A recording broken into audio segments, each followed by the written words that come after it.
Salute, salute. We're live with Skywalker Boxing Media, Team Mo Boxing, no problem. We got a special show. We're talking BYB 35, Albuquerque Brawl. It's going down January 11th at the Revel ABQ. Get your tickets. It's going to be scrolling on the bottom. I'll let everybody introduce themselves. We got to my left. You know me, Tim Witherspoon Jr., Witherspoon Boxing and Fitness, here for another week.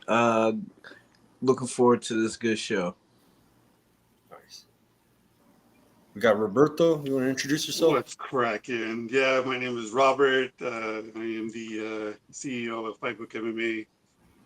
Just living the dream, brother. Living the dream. Nice. You heard of Fightbook MMA on all platforms. Check them out. You got a website. And we got the guy who put this show together, man. We got Gabriel Padilla, man, of Boxing New Mexico. Great brother. I do media with him. Go ahead and introduce yourself, man. What up, guys? Gabe Padilla.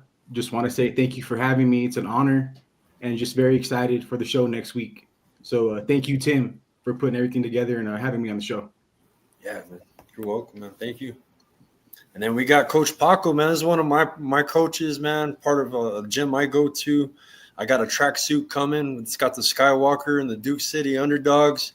I brought Coach Paco on because he's cornered a fighter, which is below him. I'm going to let him introduce himself. What's going on? This is Coach Paco Saavedra out of Duke City Underdogs Boxing Gym. I'm also the boxing coach for Sandoval Fighting Systems, the MMA team here in Albuquerque, New Mexico. Let's go, Sandoval. Nice. I got a killer on the bottom, man. U.S. Army veteran, an awesome person. I trained in the gym. I was training for my fight at the same time as she was training for a BYB fight, and she's real tough. She had Fight of the Year for BYB. Just a warrior. Shout out to Randine. Go ahead and introduce yourself, Randine. Hey, hope you guys are all familiar. If you're not, get familiar. It's Randine, the Queen of Mean. Maybe retired, but, it's always a possibility on the comeback, so keep an eye out. And I'm excited to talk about this fight this weekend coming up for BYB. A lot of good fighters on the card. Nice. And Ernest, I didn't even introduce Y'all Poppy. already know it's Poppy Chun Yayo. Heavy on the Poppy, light on the Yayo. Nice, man. We got an action-packed card. We got local fighters that are going to be on this card as well. We are going to have some tryouts at Jackson Wink Gym at 1 p.m. on Thursday. It's going down. They're going to have a media workout. It's open to the public. Come out and meet the owners of BYB. They seem really cool, man. They want to meet the community. We're getting some tickets for the kids for Duke City Underdogs. They told me BYB was real happy with the promo. So, it seems like they really want to get involved with this community of Albuquerque. Roberto, can you run down this card for us, man? From start at the main event. Yeah, man. So like we said, BYB is happening January the 11th, this Saturday, at the Revel Entertainment Center. Y'all have never been to an event there. Y'all are missing out, because when I cover, when me and Gabe, we go and cover the MMA events there, man, it's popping. So Gabe knows it's Definitely. it's a happening place, man, for combat sports. It's awesome. Yeah, so we have LT Nelson on the card. He's taking on James Conley. These guys are no strangers to themselves. They've, their first bout ended up in a draw. So now they're fighting as the main event for this bare knuckle fight, man. It's gonna be a good one. LT Nelson, man, this guy ain't no joke. This guy And that was 2023 Fight of the Year, if I'm right about that. That was 2023's Fight of the Year. Yes, it was. Yeah, man, it was a good fight. I'm not mad about the results. I mean, they could have gone either way, but giving them as a draw, that's fine with me. Right. You got South Africa going up against the UK in that fight. So that, so it's pretty cool, man. Yeah. Listen, we for a lot of people that may not be as familiar with BKFC style versus regular boxing, listen, man, we talking about big fat knuckles, right? You get hit with one of them bad boys, it's liable to leave you leaking, meat hanging off. So listen, when we interview these fighters, we want you guys to get a experience of the type of attitude it takes to do this. Randine, like, what is it about bare knuckle that gets your blood boiling? It's the true test of yourself. There's no bigger way to test yourself and see what you can endure and see what you can put out and see what you can walk through. And I think that's, why the main fight is going to be such a good fight, because LT Nelson does not give a fuck about trying to walk into something you can hit him with a fucking brick, I think, and he's still going to keep trying you. Like, you have to really put him down. And Conley is kind of similar. He's like been tried and tested too. He's not new to it. He knows what it is. But it just takes a different type of person. And when you watch bare knuckle fights, you see that very quickly. There are people that they want to interact, they want to get that contact, and ones who, once they get hit, they're like, oh shit, I don't want this. This isn't where I want to be. So bare knuckle is different, and that's why it's also exciting. You got to be on the edge of your seat the whole time. I'm excited to watch this weekend. Randine, he's speaking on those knuckles. Show your knuckles real quick, Randine. Show how big those knuckles are. Randine's knuckles are ridiculous big. Yeah. They're like mountains. Look like she got marble implants in them bad boys. Yeah. Wow. I was embarrassed to make a fist next to Randine's fist, posing for pictures because her knuckles are so big.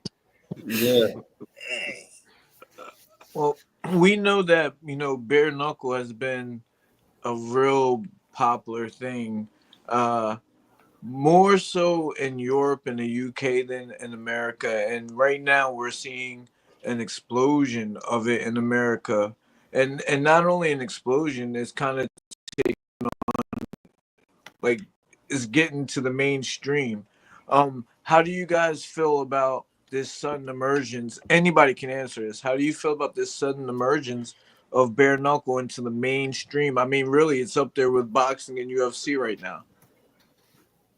I'll go first, I guess. About 3 years ago, BKFC came to Rio Rancho. Christine Furillo was the main event. And I told my fiance, I said, babe, we got to go check this out. It's bare knuckle. We ain't got nothing going on. And we left that place and we were like, oh my gosh. There was some clean knockouts, a lot of cuts, but then you watch them and they box beautifully. They have beautiful technique, and the sport is evolving, that it's becoming its own type of techniques. And that was kind of what caught me. And we got lucky. About a year later, BKFC came with their biggest card. It was Knucklemania 3, where I actually met Rob for the first time. And we were over there on the ringside screaming. Bro, we were jumping on the table.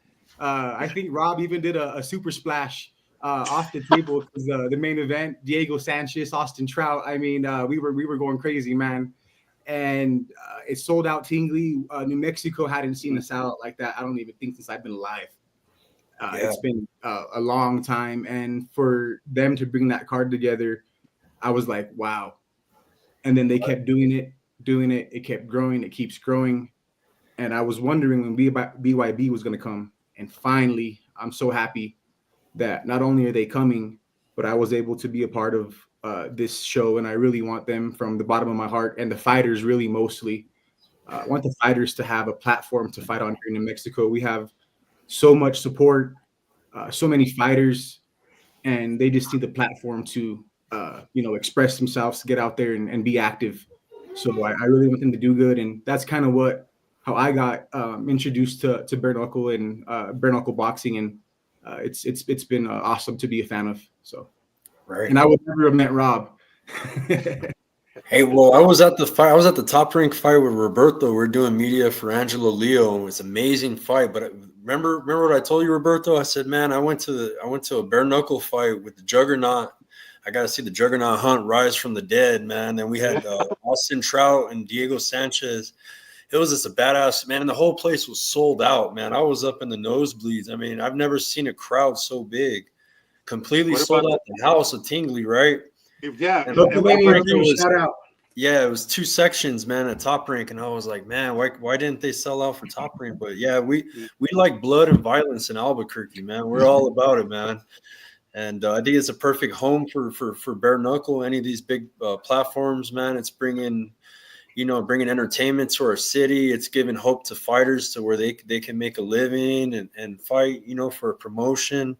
I think it's a great thing, man. So shout out to BYB, man. Like I said, we're real excited for January 11th.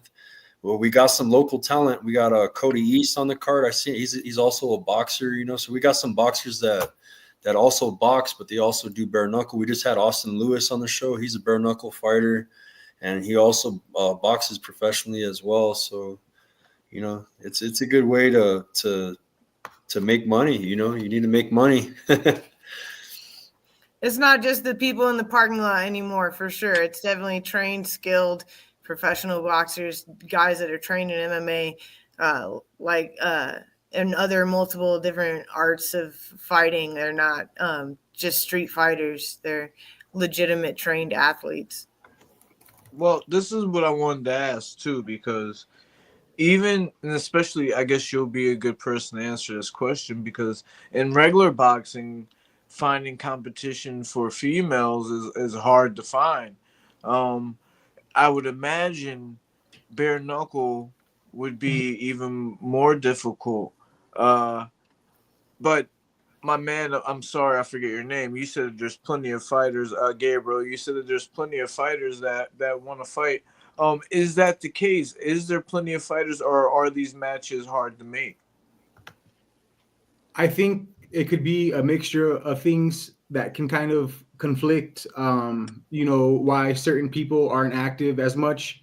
But we had tryouts here, and we had like 100 people come out just here in New Mexico that are willing to step in.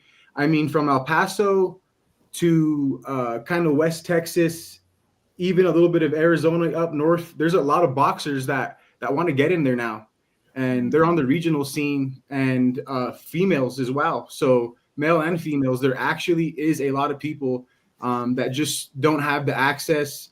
Maybe these promotions don't want to fly. There's a lot of business involved. But yes, from my experience, from all the people that I've spoke with and worked with, plenty of willing participants. So the bare knuckle is not a deterrent. Not anymore. I think at first it was. I think all of us, you're like, we never heard of it. You're like, what the heck? No, that's crazy.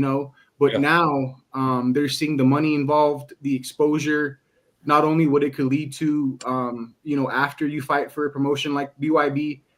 So now I think it's not really an issue anymore, which is good.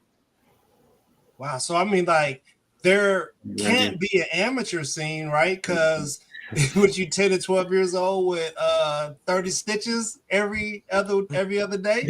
There actually is now. There is now, Really? and we had one. I'm not sure if Tim went or Rob, but Top U Promotions. Yeah, I went to that one. They do cool. Yeah. What they do now is the New Mexico Commission has passed it. They have what's called the Prospect Series, and they actually use 4-ounce MMA gloves, bare knuckle rules, and that stuff is awesome too. So they're trying to do tryouts, have the small amateur circuit. I think they were even amateur fights. So yes, we're working on this diligently to evolve the sport and get the proper upbringing for most fighters. And that's during the boxing card, Ernest. We'll have boxing bouts, but then we'll mix in some bare knuckle with it. You know what I mean? I went to a Top Gear promotion, and they did that once. That's dope. I mean, there's nothing that says you can't. Well, I mean, if we're talking about a Trigun, it makes a bit of a difference. You're not gonna have a regular boxing match. You know what? You could probably do it. You probably could. Like, could you imagine somebody if like you have a ring? If you have a ring, you can do anything. Yeah. Hey, Randine, so how is it in the Trigon? I mean, like you have no room to run, right? Like, it's like every time you run into a corner every time, right? The corners are very close, and you'll be reminded real quick as if you try and move backwards and avoid, having an interaction with your opponent. But I like it. I'm not a backwards fighter. Yeah. maybe I should have been. Debate on that. I'll let you do that while I'm not around to listen. But for those who, you really are working on countering instead of, being the offensive proponent, like the Trigon's not going to be too kind to you because you're going to get stuck in a corner if you're doing nothing but moving backwards, or you got to be good at cutting your angles and moving and changing position and switching them to moving on their back foot instead, because that corner's there and it's tight. So it's not something you want to get stuck in. And I think you'll see a lot of people, and at least in their first fight in it, having to make adjustments to their footwork based on that, not being familiar. Can someone explain the square footage of the Trigon versus the square footage of a boxing ring? Could somebody maybe explain that? I don't Looks have like- the exact dimensions, but I do know for sure they go down as the smallest surface in combat sports, like Paco was saying earlier. So that definitely is in every trainer and fighter's head coming into a fight with, especially this promotion. It does impact the fight for sure. Can you guys And I was explain? going to say it's hard to mimic that in the ring too, because How do you when I train for trained that? Paco, you Randine, just do a lot we of would corner we work? would we would string up a rope and like make the ring cut in half, but in an angular way where it becomes a triangle.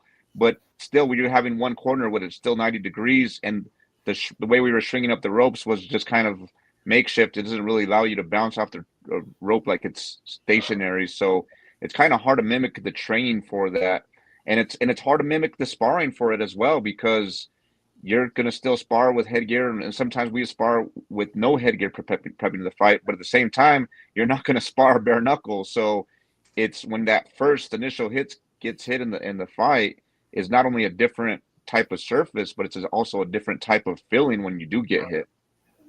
You can kind of make a triangle in a ring and spar in it, right? I mean, well, we did, like, that's what I'm saying. We would string up a bungee from one corner to make like a triangle shaped ring, but again, you can't bounce off the ropes like you can with a real rope there. So you could try to mimic as much as you can, but it's not the same, and it's different. You know what I mean?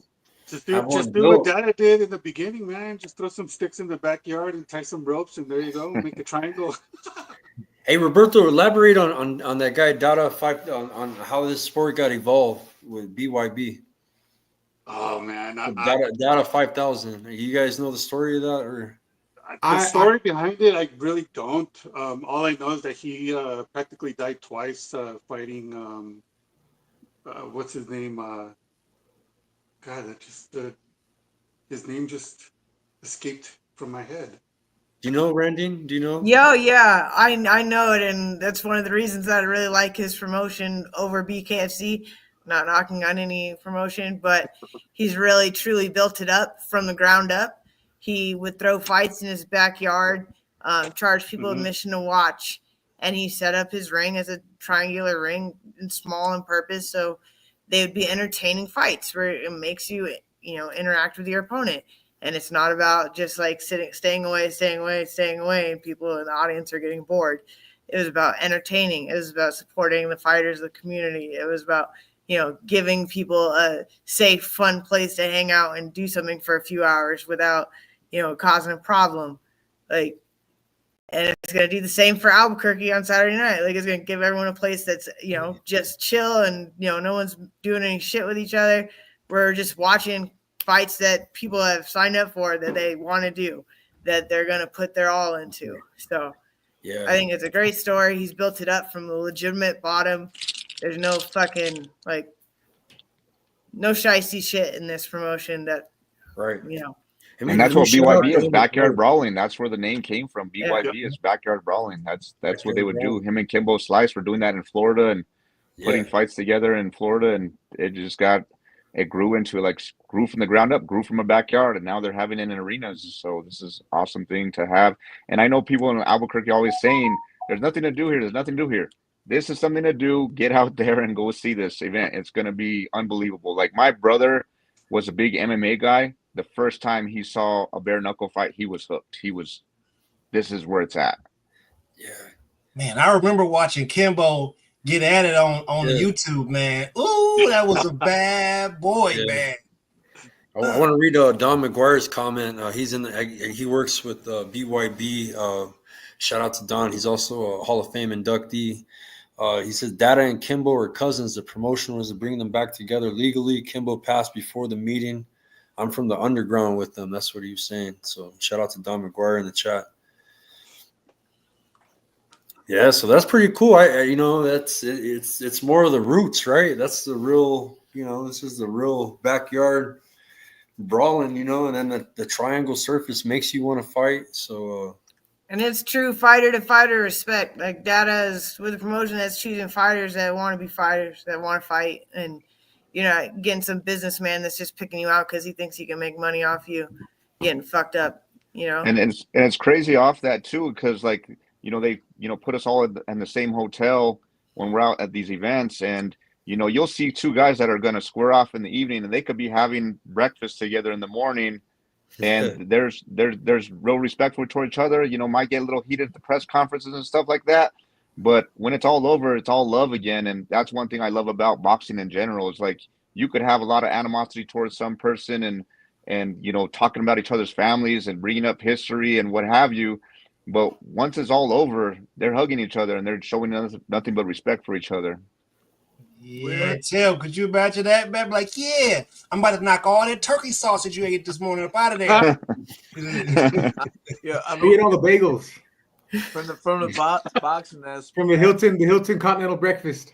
I can relate to that, but I'm still from the era where I'm too scared to get hit with my bare knuckles. But what I wanted to ask was, like, what's the end goal here with this promotional company, with the fighters that are involved? Do they want to become champion and this still be a grassroots organization, or is this something where the organization is thinking that we're going to take this thing all the way to Saudi Arabia, or does anybody have the inside of the business at that point? I think they definitely have large goals, and they're not just short-sighting themselves just because they're grassroots. They've had the partnership with BKB now.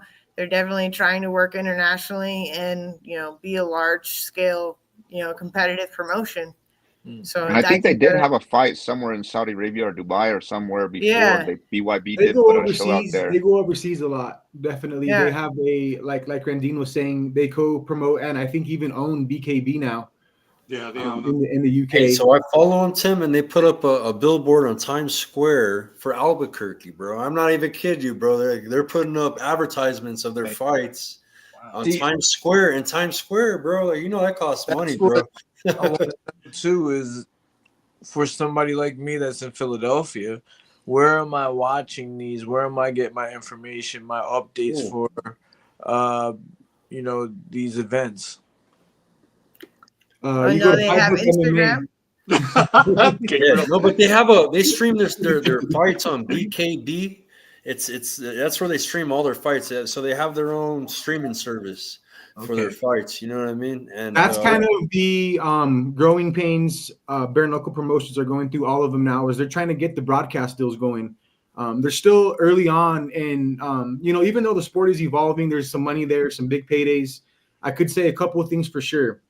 A lot of these fighters want the bout. They are going for the bout, and they're trying to get rankings. They're trying to do that. But as far as the foundation of the sport, even the biggest of the biggest, just like BYB, are trying to get broadcast deals, get it on TV, get it out there, and build it to be able to become on UFC. On ESPN, just like the UFC did, 10, 15 years later. So big goals for sure, definitely. Yeah, they're making big moves. They bought out BKB, which is the UK bare knuckle promotion. They bought them out, so they're international, man. They got As a matter of fact, James Conley is coming from. I'm not sure, he's coming from overseas too. So, and he's fought in his hometown plenty of times too. So, right. And so you guys mentioned Data. Now, there's another organization where isn't there David Feldman? Yeah, that's That's the BKFC. BKFC Bare Knuckle Fighting Championship. So, is there any crossover there, or is that two organizations that do not go together? I would say they don't go together, Harandine. They ain't really messing with each other right now, Yeah. huh? Yeah. No, No. Yeah. Can we get some not associated backstory? in any way with each other. But And I what don't I've think it'll learned, ever happen. what I've learned though, you know, especially in business, is it's best to not have enemies and work with each other. So hopefully in the future, you never know. But as of right now, I don't think they're cool. Yeah. And then they're on the Fight Network and Fuse. Fuse is the one I was going to bring up too. But then also it's BKYB. I got to look it up on here, but that's where you can get the streams too. So let me ask And they you always this, post the 'cause it's fights gonna- on YouTube as well. Like after like a week after the fight broadcast, they'll have the whole card on YouTube and they'll have the individual fights broken up on YouTube as well. So if you're just, I want to just see this one fight, you don't have to go like how many minutes in or how many seconds in. You could just go directly to that fight. Yeah. Does anyone know if they're trying to build in some sort of Hall of Fame, or the company has some sort of ideas to be able to take care of fighters at the end versus, you know, them just making a bunch of money at a fight and not have anything to go from there? You get what I mean? Yeah, I Sort don't of know type- any plans for any pensions or anything. Nothing that I've heard of or anything. But from they that. do have a Bare Knuckle Hall of Fame though. Yes, and they're partnered up with the Police Gazette people in New York with the book that keeps track of all the bare knuckle fights and who's done what. So they're definitely looking at lineage and along.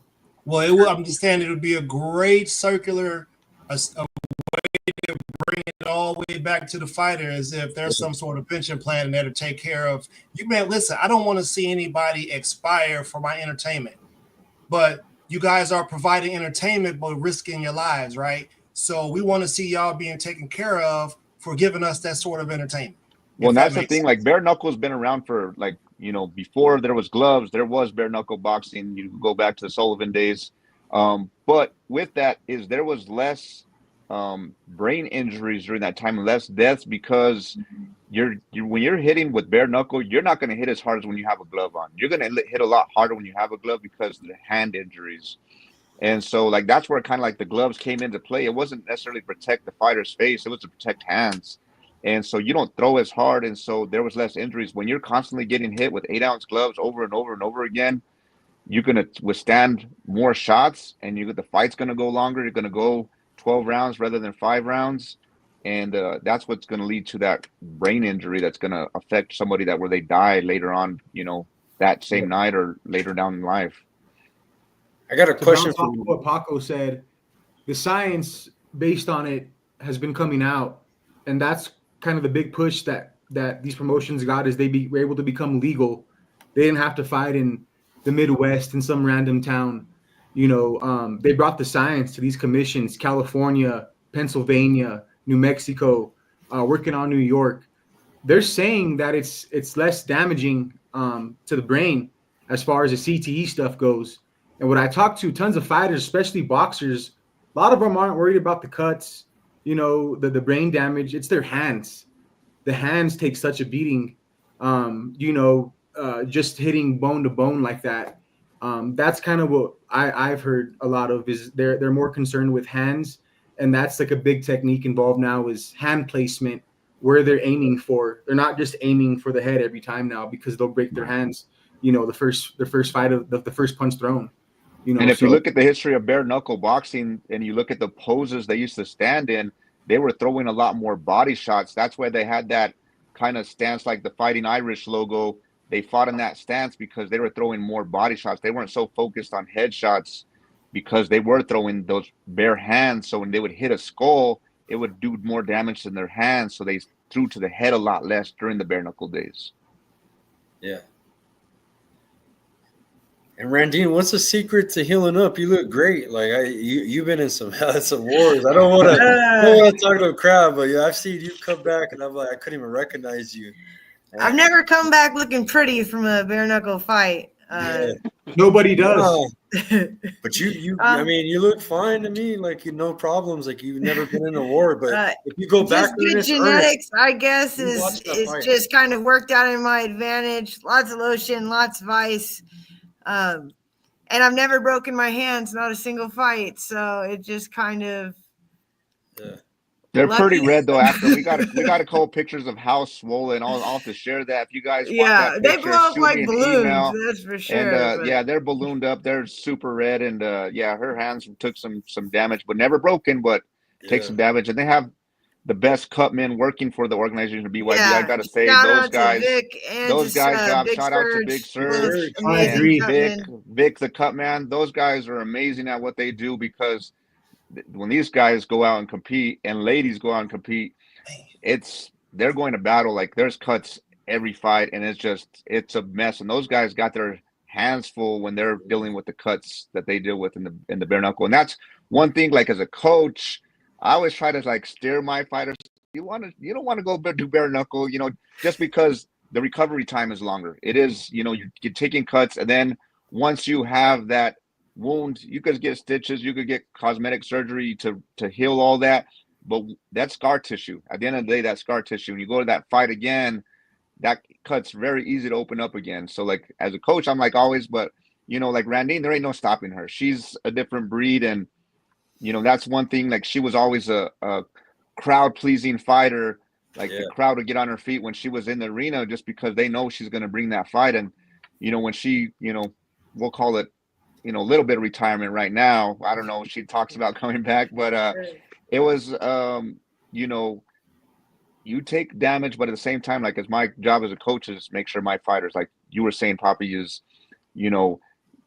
I want to protect my fighters. I want to see my fighters go home safe to their families, because it is entertainment for the fans, but at the same time, they got a family to go home to. You know what you're using? You're using Vicks and Windex. We're talking about like a 6 to 7 month suspensions for some of those cuts, right? I would say they are huge cuts and very deep. The knuckle just eats through. It's a bare minimum 45 days if you get cut, and I always get a couple cuts, so I extend mine out to 90 or something. But it is what it is. If you come out of a bare knuckle fight without some medical suspensions, then you didn't really fight. And all like I'm gonna start a little controversy here too, because I would say the females bring the fights in bare knuckle boxing. I'm just gonna say it, they're a little more tough in there. Like I've seen a lot of guys take that first bare knuckle hit, turn their head, and tell the ref, I don't want any more. And those females really get after those fights. Like it's like almost like that girl stole her man or something like that. They're really after it. And like they don't care. They're bleeding from eyeball, and like Randine had a pretty good cut where like you could almost see her skull from the damage she took from a punch, and but she still kept coming forward. She like it didn't slow her down. It wasn't like, oh coach, I don't think I could go back out there. She's like, hurry up, put up that cut and put some Vaseline on and let me back out there. She was like ready to go again. So those females bring the game. Like It's unfortunate crazy. There's not a female fight on this card. I think that's the only thing that would have made this card better, is if there was one. But I didn't see one listed. There isn't. Hey, all my fighting fellas out there. I know y'all be seeing some of them pretty fighting girls, but you got to be careful what you ask for, because if you don't take the trash out, she will come home and get them things. You feel? It's actually funny though, because Randin, you want to tell the story about coming back from your fight from when you fought Nadine out in Florida? Oh yeah. Oh man. So we were trying to just get to the airport and just get through. My face looks like I had a bare knuckle fight the night before, because that's what I did. And they pull me aside, like all of a sudden I'm trying to check my bag in, and I'm like, oh, cool, like what's up? And Paco tries to walk up with me, and they're like, no, sir. Like, you need to back up. Like, they thought that he had beat the shit out of me and then was trying to fly me away somewhere and make me disappear. They kept asking me and trying to make me reassure that I wasn't in any trouble at all. And I'm like, trust me, if there's anyone that's in trouble here, it's him, not me. So, We're good. I thought somebody What was you going to did, beat me Paco? up in the Human airport. I thought trafficking somebody over was going here? to ask questions and somebody was just going to punch me like, "How dare you?" and like straight up sock me. It was Hey, probably you the know there's a longest part of time, or probably the society. longest time going through the airport for him that day. Everyone gave him Oh, I got a evil lot of looks. stares. I got a lot of bad looks. There's a part of society that likes to watch Hallmark movies. Ain't nothing real about none of that. You feel me? So I some of the I people try to work wear in my boxing airports. gear. I try to wear my boxing gear, same coach and all this stuff, but they don't look at that. They just see her face and say, "No, you're an asshole." You know what I mean? Yeah, that was a war, man. Like that was one of the best female fights I've ever seen, man. That was the first BYB fight I've ever watched, and man, it was awesome. Well, thank you. I thought I won that one. I think Yeah. the judges got it wrong, but that's my opinion. And And Shaq thought the she won that audience fight. agreed with that opinion very audibly there when they rang it Shaquille up. O'Neal was in the crowd that night. And he dabbed Oh yeah, Randine up after that fight, and he told her, "I thought you won that." So that made her feel better than anything. Like when Shaquille O'Neal goes and say, "Hey, you had that shit. I thought you won that shit." Like that got her all pumped up. Like I don't care what the judges said. Shaq said I won. It was a good fight. It was a badass fight. So So did your I'm neck very hurt proud of when that you one. were looking up at Shaquille when he was talking to you? Yeah. No, I didn't make a man get out of his chair. Oh, That'd be okay. rude. But it still hurt because he's sitting down. I'm pretty sure he's fucking tall.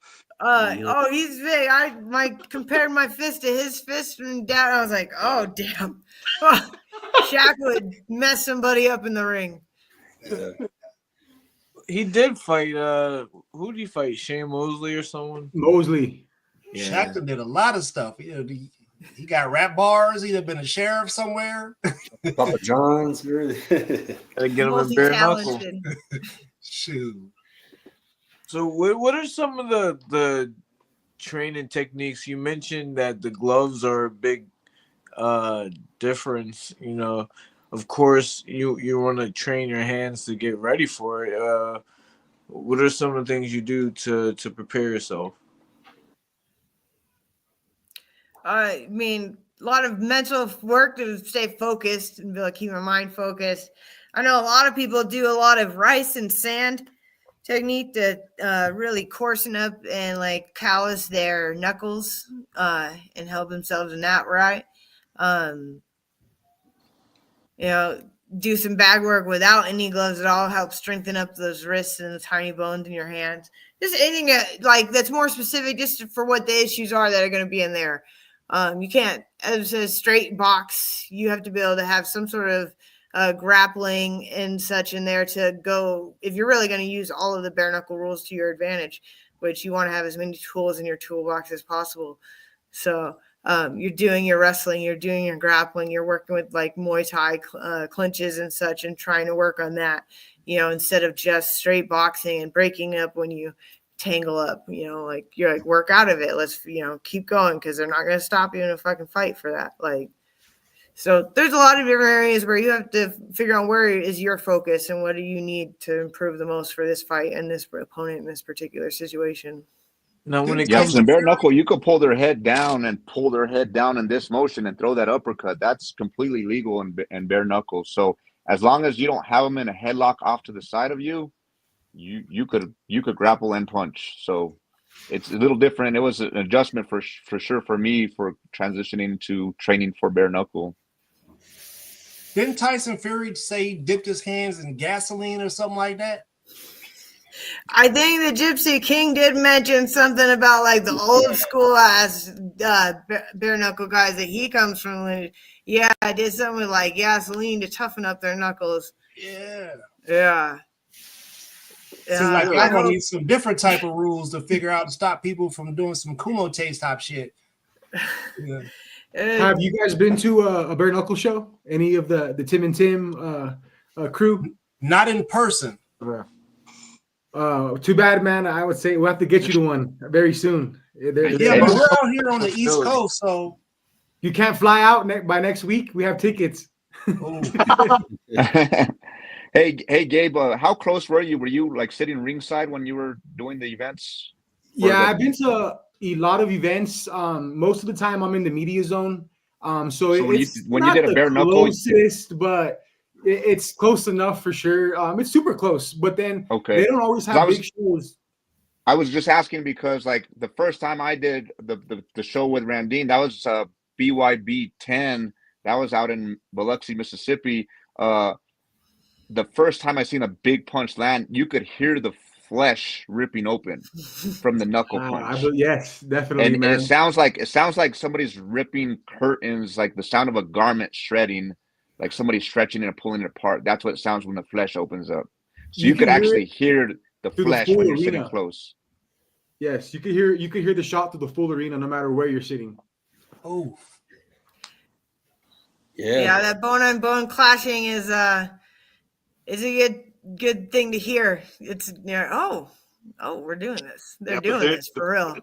Yeah. This event, it's happening at Revel, and the acoustics in Revel is amazing. So you're gonna hear every single punch, every single, it's gonna be dope. Revel, that place, man, it's And there's some big boys on the card too. Yeah. So I'm going through the card right now. I'm looking at it. It's 2 title fights, right? We got LT Smash Nelson going up against James the Truth Connolly, and that's the super middleweight title fight. Their first fight was a draw, fight of the year 2023. The co-main event looks pretty badass. You got an Argentinian, Walter Saravia, and you got a guy from St. Louis, Missouri, Javon Young. They're a welterweight title fight, right? And it's for the vacant welterweight title. And then you got a Cuban fight. We like Cuban fighters, man. We got a 21-6 Cuban professional boxer, Uneski, the Monster Gonzalez, makes his bare knuckle debut. So he's a boxer making his pro debut, and he's going up against Chicago's Martez, the Maniac McGregor. And so that's his debut. A good boxer, 21-6 pro record, making his pro debut. It sounds familiar. Uneski Gonzalez. Yep. It does, right? I know he is. Yeah. And then you got one of the most experienced MMA fighters on the BYB roster, Nate Teddy Bear Williams. He takes one of the most experienced pro boxers on the BYB roster, Chase Pretty Boy Nilsson.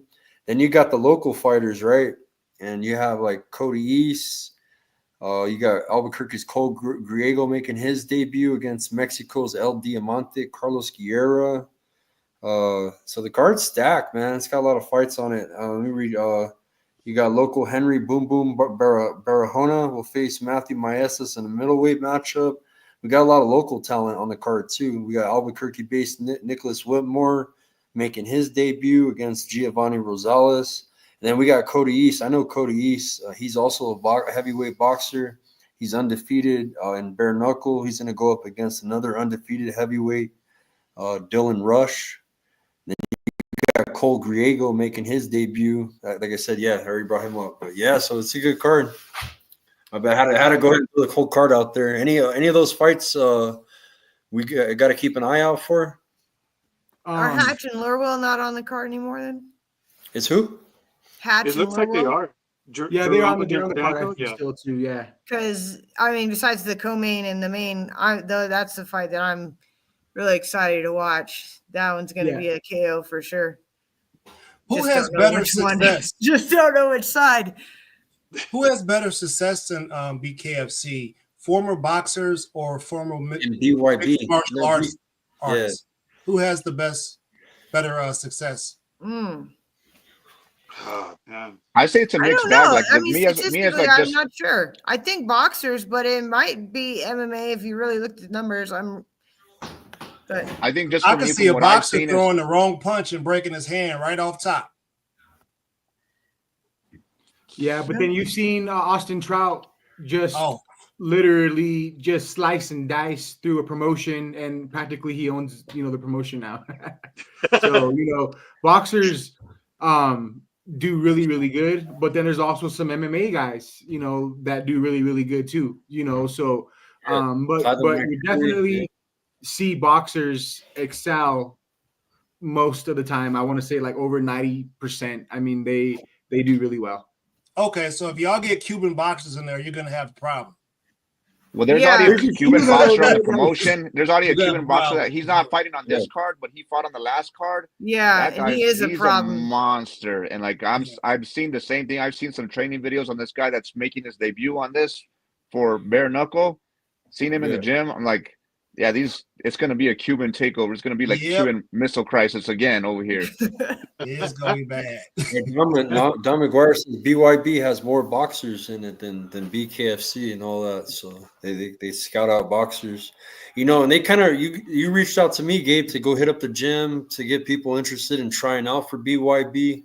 I went to Coach Paco. We put up the poster. We had the kids shout out BYB, and Randine was there too when we went and did a little promo for them. But they're really interested in fighters, man. That's cool, man. That they're out trying to be a part of the community and let everybody know that they're coming to town. So that's cool. And Yeah, Mel, the matchmaker, I know he does boxing promotions as well as matchmaking for BYB. He does boxing matchmaking, so he's got a lot of connections out in the game out there. So I think that's why BYB looks for a lot more boxing guys, because he has a lot more connections in that world. And all the fights that I've seen on BYB, there was no this is an easy walkover fight. BYB, all the matches that I've seen, all the matches that I've been to in person or seen on TV or streamed on YouTube or what have you, they're all very competitive matches. There's no over matches. It's very highly competitive fights. I agree. Is there a dream matchup in BYB that from past fighters or present fighters that any of you guys would have liked to see or would still like to see? Yeah, I want to see Austin Trout fighting in Mexico. I don't care who it is. But for BYB, I think we're having it this weekend. I'm really interested. I kind of wanted to touch on it. Cody East, man, he's had a journey the last 15, 20 years in combat sports. Started off, coming up as a mixed martial artist, was in the UFC. But then he'll take any fight on any day. So anything from boxing to kickboxing, he'll do bare knuckle, you name it. But the last, I think, 7 fights, he's had MMA, kickboxing, boxing, bare knuckle, then MMA again, then boxing, and then kickboxing. Then he goes back to boxing and then bare knuckle. So he's had a very, very interesting journey. And man, he brings it every time. And they're big boys. So you're definitely going to be hearing some shots at Rebel when he's on board. Very interested in seeing Cole Griego out of Jackson Wink. He's his first love was mixed martial arts, but he's from New Mexico. He told me he's ready to fight. He's going to go in there. He's going to come forward.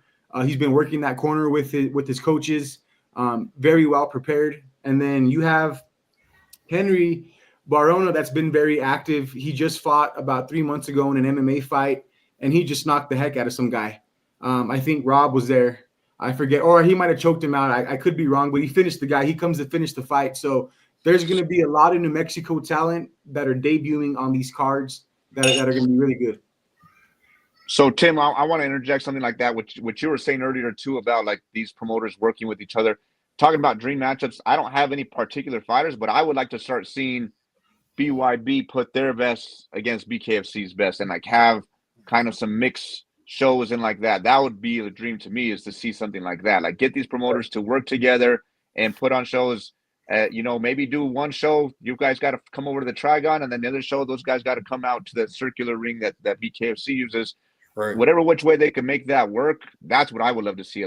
True champion versus true champion, our best versus your best. Who's the face of BYB? BKFC has Platinum Mike Perry. They got their faces, right? Who would you consider BYB's face? The Real Data 5000. You see him everywhere. He's the face of BYB. Right now, they're star. He's built this promotion from the ground up, so I'll say that first. But you talk about dream matchups, and I hate, and I don't hate. I want to reference this next weekend. I mean, you have LT Smash Conley against James, and James is in town now. I mean, these guys are in phenomenal shape right now. And the last fight was a couple years back. It was heated. They were at the weigh-ins. The owner had to pull them apart. They're ready to throw. So I think, like Paco said, the matchups speak for themselves and the fights speak for themselves. Look at Randine, fight of the year. So really that's the cool thing about BKB, bare knuckle boxing, is really every fight is a possible dream matchup. Every fight is a possible, knockout, breakage, timing. Everything, anything is possible in bare knuckle, and that's what drew me to the sport. Is you don't know what you have until these two people toe the line, and it makes for great entertainment, and great fights. So at any point, any time, it's about to go down. That Tomlinson, Ulysses Diaz was one of those where you definitely thought this guy who had more of the hype behind was just going to kind of run through because of his hype. And the dude who, didn't have a whole lot of support and people out there turned it around with a crazy knockout and changed it up. And now everyone's looking at him like, give him title shot. Let him, go out there and really test himself. And look at what he did. All right, I'm going outside. That's all BYB is fights you have no idea what could happen. I'm going outside the box of mine. I want to see Lorenzo Hunt versus Kimbo Slice. Kimbo walks into the ring. You don't get a chance to ring the bell. He just goes straight to scrapping. That's what I'm going with in my head. So Kimbo Slice back from the dead, raised from the dead. Hologram Kimbo Slice. Kimbo has a son. Get his son to do it. Where's the video game at? We need the video game. There's a Kimbo Jr. Did you know that? And he fights. Yeah, I know about it. Yeah. Mm-hmm. So Papi Chulo, go out there. Chuyeno, you got to go out there and make that video game happen. You got to get that network connections going and get that bare knuckle. From the legend player Kimbo versus whoever makes the first bare knuckle video game is going to be rich. We might. Y'all remember Def Jam? They had Snoop Dogg beating up DMX. Hey, yo, man. You know what I mean? Go start putting those licenses out. Who did you want to fight from El Paso? What was that? Who did you want as your dream fight? Me? As my dream fight? Yeah. Like I said, man, it's too hard to pick, man. I can't pick a dream fight, but I guess if I want to throw it on there, I would like to see Conor McGregor fight Nate Diaz. Probably that would be one of my bare knuckle dream fights in BYB too. I got one. We'll make it one of those mixed cards like Coach Paco was talking about. I want Randine going up against Christine Ferreira. We'll have to have Nate Diaz for BYB against Conor McGregor for BKB. Yeah. What's the weight on Ferreira, Randine? Would you be able to fight Ferreira? I think she's still fighting at 125. So yeah, we definitely have been in each other's weight class. I have a ton of respect for her. But she's tough, man. She's tough to beat. Let me go get a few more fights, and then we can make that happen any day. Just let me get a little bit, more experience, because she's got a lot of experience and she's an amazing fighter. I've told her too, we're gonna fight someday. It's gonna happen. Has she trained at Duke City before, Coach Paco? No, she works with Jason Sanchez. Okay. Why is there so much violence in Albuquerque? It's a violent city. Because we're a fight town.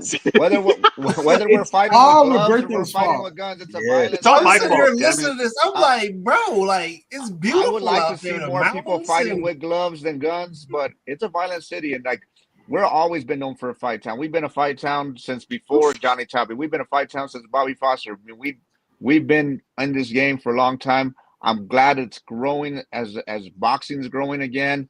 Yeah. The MMA scene here is live. The boxing scene here is live, and now bare knuckle scene is live here, and it's a beautiful thing. So hopefully it gets more people from being violent in the streets and being violent in the rings and the gyms. We got monsters out here. Albuquerque could give Philly a run for their money. Hey, we're integrated, bro. Our gym's got MMA fighters, bare knuckle fighters, and boxers, celebrity boxers. You name it. We got every kind of fighter in our gym.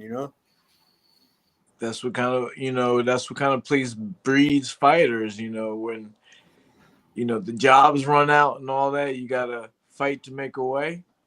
That's that's why Philly's a good town to fight at. I Well, believe that's how we actually came up with the name for our gym, Duke City Underdogs. Is like we're a town where nobody believes in us, nobody gives us a chance. We got to fight our way out, and we're underdogs from the day we're born here. We're an underdog, so we gotta earn our respect and stuff like that. But it's not like we open our gym doors not only for our team, but we have Maru's team. I know you guys had them on your podcast the other day. We have Grizzly Boxing, who's another fight team trained at our gym. Like we want our gym to be like an open, like a community center, but not run by the city. We want to have it. We're a USA Boxing gym. We got to follow USA Boxing rules and regulations, but we invite all gyms to come. We just had the USA National Open Tournament for amateurs this past year, and our gym was one of the host gyms to guys could come and get sparring, and it was beautiful to have. We had fighters from Philadelphia. We had fighters from New York and everywhere, every part of this country. We even had some fighters from Australia. Yeah. And but like it brought all these people, and like one thing all those people notice is like, dang, this place is violent. Like they didn't feel safe going out and eating places, and they're from rough towns. And when people from rough towns say this place is violent, it shows you where we're at. But yeah, it does breed another level of fighters and stuff like that. That breeds something. Everyone here's got a chip on their shoulder, and like. And that's why I think it brings that fighter out of you. And BYB is welcome to Duke City too. You guys fighters, you guys are tuning in. You guys need a place to go. Coach Paco said the door's open, man, for BYB. Have you spoke to him, Coach Paco? I had a Dom. Yeah, I spoke to Don, and I've also reached out to some of my coach contacts that I have out there. Shelby, one of the female fighters, her dad is her coach. He reached out to me about even like running a camp and having some sparring out here in New Mexico because of all the female fighters that fight at Jackson Wink and other gyms here and stuff like that to come out and even run a camp out here. So my gym's always open for everybody. Anybody wants to come and work. We're a very high elevation here. We're another mile high city. I know Denver gets the credit on that name already, but we're a super high elevation. So you want to get some high elevation training. It makes a difference in your fight game, because when we did have that amateur tournament here, it's only 3 rounds for amateurs. A lot of those fighters were sucking wind and sparring 1 round. They were like, how do you guys breathe down here? Like you guys are, different creature out here, because the elevation is no joke. Could you imagine taking them out to the Sandias at the very top at those trails up there to go jog? And we had some fighters. Team Maru's team, actually, when that tournament came, there were some teams that knew Yoruba because he's big out in that amateur world. He's been in this game for a while, and so they had teams come out and like go run with them because Yoruba's family, like they go out and run in the mountains all the time, and so they took some fighters out there. Like, nope, they got like halfway through, and so like.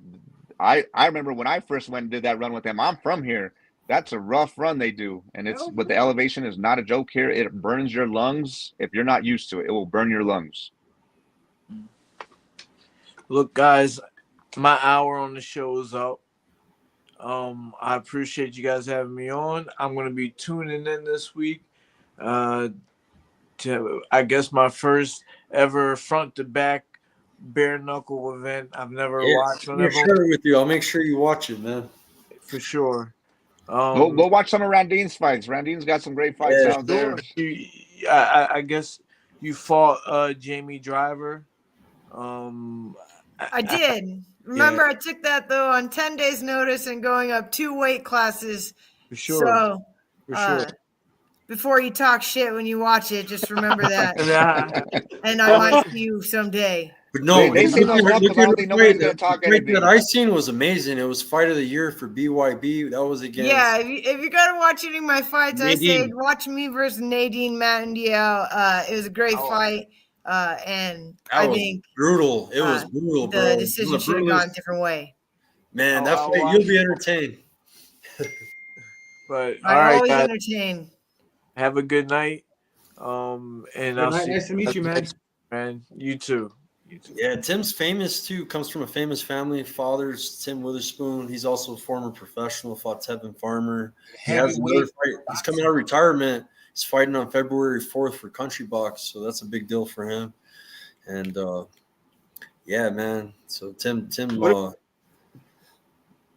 Go Go ahead. I was gonna say, we were talking about matchups in bare knuckle. I would like to see Austin Trout fight Robert Duran Jr. Yeah. I think that would be a good fight. You got two boxers. Now they're in bare knuckle. I mean, I think that would be dope. I know they're different weight classes, but I think that would be an amazing fight to watch. And Austin Trout is a technician, man. He's good at it. Yeah. Yeah, but you got Robert Duran Jr., bro. I mean, this guy is, he ain't no slouch, man. I'm trying to think. There's another with BKFC. They signed. I forgot his name, man. He used to box. He fought a lot of people, bro. Fought everybody. He's got long hair. He's from Cali too. He trains out of California. He just fought a couple of weeks ago. I forget his name.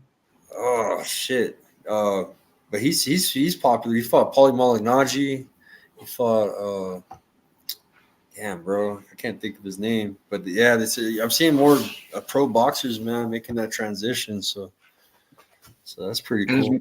Is Malignaggi still a broadcaster for BYB? I know he was for the Pro I didn't see him on the last show, but the 2 shows ago I seen him on there still. But he's a great broadcaster. I think he announces the fights. I think, no knock on Paul. I think he's a great fighter, but he's a way better announcer than it was a fighter. I mean, and his announcing games, like, he's got a brain of boxing. I mean, he's like Mike Tyson's that encyclopedia of, he knows the history of who and what. And so when he's doing broadcasts, he's amazing on the mic. Yeah. You can get to Paulie, though. You can get Paulie out of his character real quick, and it's hilarious. We play with him a little bit sometimes, man, but we like Paulie. Yeah, he does pro box a lot, and then you see him on different platforms doing stuff too. So that's pretty cool. I feel like he called a bare knuckle fight in Europe somewhere. I feel like I heard about Jerry. He calls BYB fights all the time. Yeah. I'm just not sure if he'll be here in Albuquerque. I would be cool if he was. I mean, I seen the one fight he did. He was like, "Yeah, man, I whooped him, man. I was boxing on him." My team's cool with Big Surge, so I'm going to link up with Big Surge when he comes. And I spoke to him. He seems pretty cool. Like, he's like the main cutman with BYB. A lot of people like him in California because that's where my crew's out of Cali. So they see him at all the events out there. And Vic, the cut man, that's my guy. I get opportunity to go to Las Vegas. He's a cut man for Top Rank and for, he's one of the chief cut men for WBC sanctioned fights. They use him a lot. And, he's brought me out to Las Vegas, go hang out with him, go chop it up with him and learn some more. Cause like one thing about doing local shows and like doing local pro shows is we don't have the luxury and the affordability to go hire a cut man. Like coaches are doing the cut man work because we don't have that extra money to go. We're not fighting for, $20,000, we're fighting to get started. And so, there's so many pointers and tips. Both him and Serge have shared with me, but Vic's my guy. I stay in constant communication with him. And like anyone from BYB, like any coach that I've even competed against or just seen at a show, like one thing, like I was talking to Don about that earlier from BYB is saying like, it does feel like a family. Like it's a very small organization, but it's really like you feel like a family when you're at any other events and shows. Like everyone treats each other with respect and like everyone just still stays in contact with each other. Like I stay in contact with all the people that I've worked with in the past on any of the shows. So I like that about that promotion. Like, and even Dad is like very approachable. He's not like some just a hype man or I'm too important to talk to anybody. Like I remember like Randine's last fight, he saw her in the lobby of the hotel and came up to her and had, let me holler at you over here in the corner and let me talk to you for a minute. Like he wasn't just like, oh, you lost, let me go talk to the person that won, right? He makes time for all his fighters. He makes time for the coaches. He makes time, he really cares about the promotion. And that's something that you got to respect about an organization that started from the ground up is his care is really there for it. It's not just like money into it. To bounce off that, I've had the privilege to be working with BYB for the first time this time around, and I've worked with everybody in the bare knuckle boxing world, and they are by far the most loyal, most honest, communicative organization to work with, and they have treated me very well. Yes, and they've, they're going to hook Duke City Underdogs up for sure, and that they want to take care of the people, and they're by far just the best people to work with, and they put on a great show. So shout out BYB, man, by far. I got a ditto on that as well. I've fought for BKFC and I fought for BYB, and I'm not knocking on BKFC, but I truly love BYB. And when I heard they were coming out here, I immediately messaged them like I need to be able to be a part of this in any way, shape, or form that I can. And so, as an audience member, and I'm excited to be able to see BYB come to town in my own hometown and get to see it up live without the pressure of fighting as well that night. So, and for anybody the only thing Thursday I'm at 1 p.m. open to the public, they're gonna have the real data 5,000. They're gonna have the higher ups from the organization. They're gonna have the main event, local fighters there. So if any of the fight community, boxing community wants to step out, go to Jackson's. We already have it posted. You can meet these guys. They want to talk to you. They want to give you free tickets. They want to hook you up with gear. They want to take care of Albuquerque. So just everyone's welcome. That'll be Thursday as well. Of course, we got the weigh-ins Friday and of course fight night Saturday. So 1 p.m. Thursday at Jackson Wink. That's on Broadway and Martin Luther King in Albuquerque. Show up, meet everybody, and it's Get there early because parking sucks. Oh yeah, it's a small parking lot, near downtown. So yeah, make sure. I don't know. Oh, that's wow, man. I mean, do you guys get like John Jones or somebody like that to show up to the fights? Like, yeah, that's his gym. He was there last time, right, Rob? Yeah, at Revel. Yeah. He was there. Not this last time, but the time before, he was there because one of his teammates were fighting.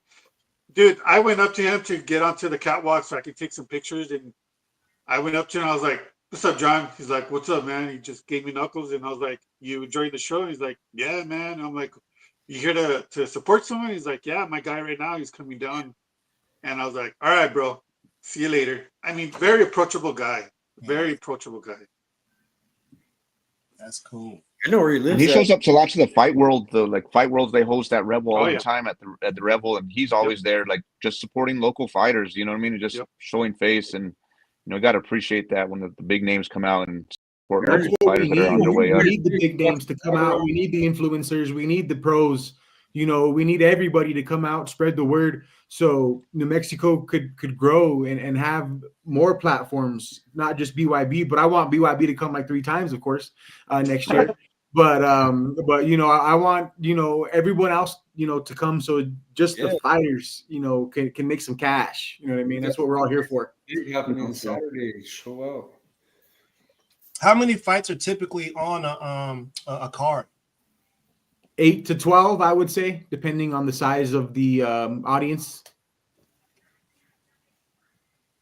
So I would assume that it's a little bit different than what we're typically used to. I would imagine that the place would be packed out like right away, because I mean you get an action right off top. It's not like it's not a lot. Difference. If you're a smart fan, show up early. Yeah. Oh, usually the prelims are the best fights. Don't just show up to the main card for these BYB fights. Don't show up for the main fight. Show up to all of them, because you're going to get your money's worth. And the tickets, I think, only start off like $35. Like, we're always talking about that. Like, there's nothing to do here in Albuquerque. We don't have professional sports teams. We have semi-pro teams. Come out and support this. $35 is nothing. You'll spend more money going to get Starbucks. You know what I mean? Go support this show. You know what I mean? Right. $35. And I got to say one thing. Blake's discount code. They're so cool. They teamed up with BYB, and they're going to offer an extra 10% on your $35. So, I mean, why not? I mean, it's the cheapest show in town, this coming Saturday. So let's come out and support these guys, man. We need I think ringside's $125 for ringside. Like, even at a local promoted show, you can't beat that. You cannot beat that. And you're going to see someone's blood on you and get them to sign it later. If you're sitting ringside, you're going to get somebody's blood on you. They need to hand out like the old Gallagher show, smashing watermelons and handing out ponchos. They need to handle that out. BYB ponchos, handing them out, because you're going to get blood splattered on you. Yeah. That is, Paco, that's the best idea I've heard in a long time, man. Ask Rob. Me and Rob at ringside at a lot of shows, and I hate getting sweat and blood on me, man. Oh, man. Don't wear your good clothes. I'm right there, Don't wear your front good center. clothes to My camera, BYB. the case is like right here. I can't, Blood bro. dripping. You know, I'm like, hell Yeah, yeah. y'all better make sure y'all get some hepatitis shots before you attend the event. yo, I know. It's happened, bro. At Tingley Coliseum, just it looked like I was in a fight. This guy got cracked and boom, it hit me fly right here. I said, holy smokes, what the hell's going on here? Gabe, Yeah, Gabe, the last time me and Gabe sat down, together, and the fight was just like right in front of you. All you see is Gabe do this. I already know it's coming, bro. F that. No, I F don't that, want no bro. Hell blood no. or sweat on me. Yeah.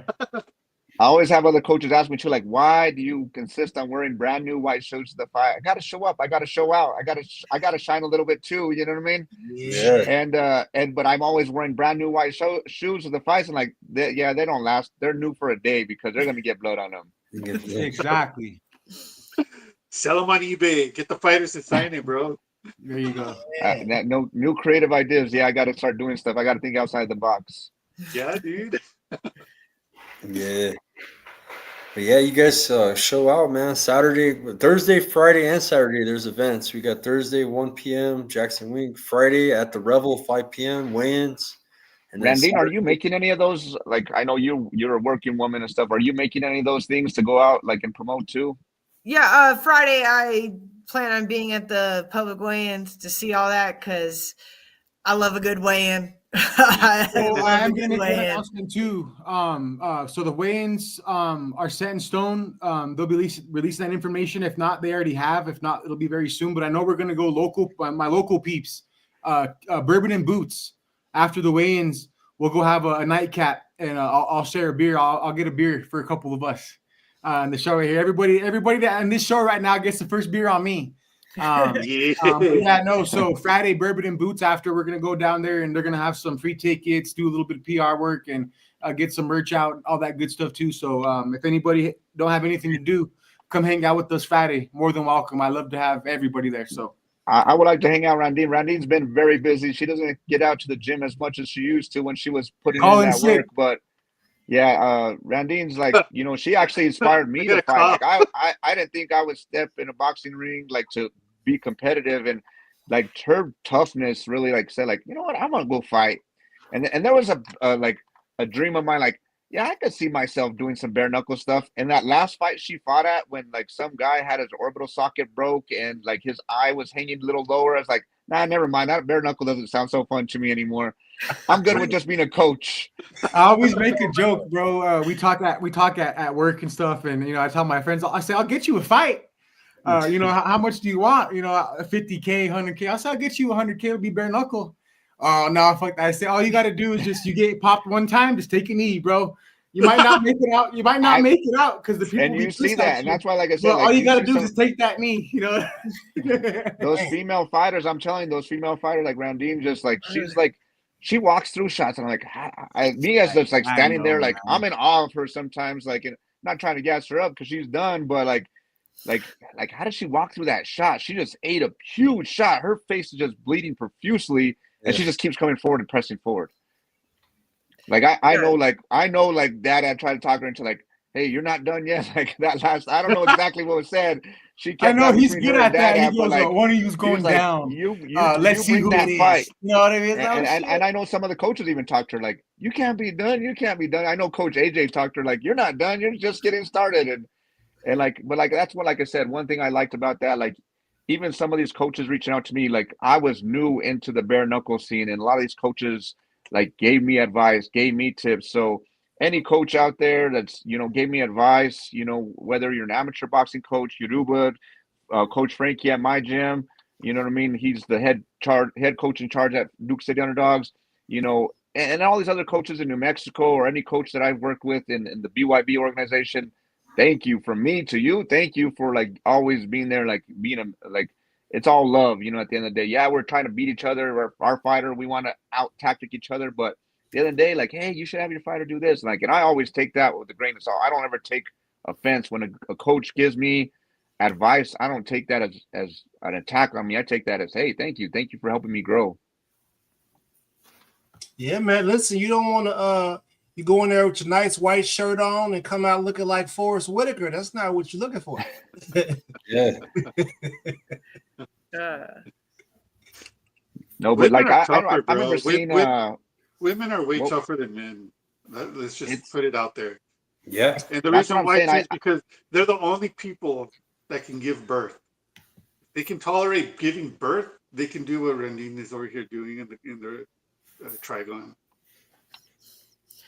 I'd much rather fight again before I do anything like that. If that's the only choices I have in this, This sign me event's up. gonna bring you out of retirement, Randine. You're gonna want to fight right after. I know you're gonna get that itch, girl. Like When you're next there time on in Saturday, you're gonna be like, "Fuck, you I'm need coming to back." get a female fight and have you on it. Yeah. It's I gonna be think once hard they to watch announce and that know that fight, I can't. Like, there's not a time that I get to walk out and do mine as I'm watching. That's gonna be very tough to see it from that end. Would you And not be consider counting fighting down next like, time, okay, Randy? 3 more to me, 2 more to me, 1 more to me. Okay, let's go. We get to go out. There's gonna be I never get to walk out this time. What if they called you for a short notice fight? Would you do it? Ooh. Coach wouldn't let you. Coach wouldn't let you. I'm Hey, thinking in my head, you can no. talk to Don If tomorrow. she had, How much weight do I have to cut? I guess no, that's I'll the tell you question. this: when Randine has a proper camp, she always puts on a great show. You know what I mean? How much would it cost, Coach, for a short notice fight tomorrow? No, that's just gonna be no. 250,000. I care about her too much as a coach. I care about her too much to say no money's equal to that. But at the same time, like I think because the last fight, like she had a lot of stuff going on. Some stuff she got revealed to me later of what was going on in her life. As far as I know, her work schedule was busy at that time, but she had a lot of stuff going on. She was going through a lot, and so. Sometimes that affects the fighters. And like one thing, she never made an excuse. She never used that. She didn't say after the fight, well, I had a lot of things going on. She just said, well, she got the better of me, and that's it. You know what I mean? All hats off. She went through a lot. When Randine puts on a full camp and is really focused on her training, she's a different dog in there. She's a dog in there. BYB does good January, and they come back mid-half of the year. And we got Coach Paco ringside, and we got Randine making her way back to the Trigon. So It's not an impossible dream. And Coach Paco, man, he's I worked at another event for Legacy Promotions at the Pyramid, and he stepped in and was cornering fighters that didn't have a corner. He's the man, bro. When it comes to these events, man, he's the clutch guy out there. He knows the shit, man. And I got a couple of friends that John Marino that fights out of SFS. He's my boy, man. So he's a killer too. They're all Santi. They're all killers, man. Gabe, they're monsters. Man, a lot of good people over there at SFS, man, and especially my boy John Marino. I work with him outside of combat sports, and man, he's good people. I've known him for a long time. So and he's a monster. He just fought out fought out in El Paso, and like one of the guys that works for the at Texas Athletic Commission came up to him after the fight and took a picture with him. He's like, "Why did you want a picture with me out of all these fighters?" He says, "I see something different in you." Yeah, that was a guy from the commission. You know what I mean? So like, yeah, John's coming out there. Like the whole SFS team, they're putting guys on notice. El Paso, I think the SFS team, we went like 7-2 this past year. We're trying to do our things on that MMA side too. Like, and I don't claim to be an MMA coach. I'm strictly their boxing coach, but our coaching group we have over there, they're amazing. Freddie Sandoval, Jose from Dark Haven and stuff like that. I love the way Freddie works the corner, man. I always tell Freddie all the time, bro. He's blood vessels all the time, man. Yeah.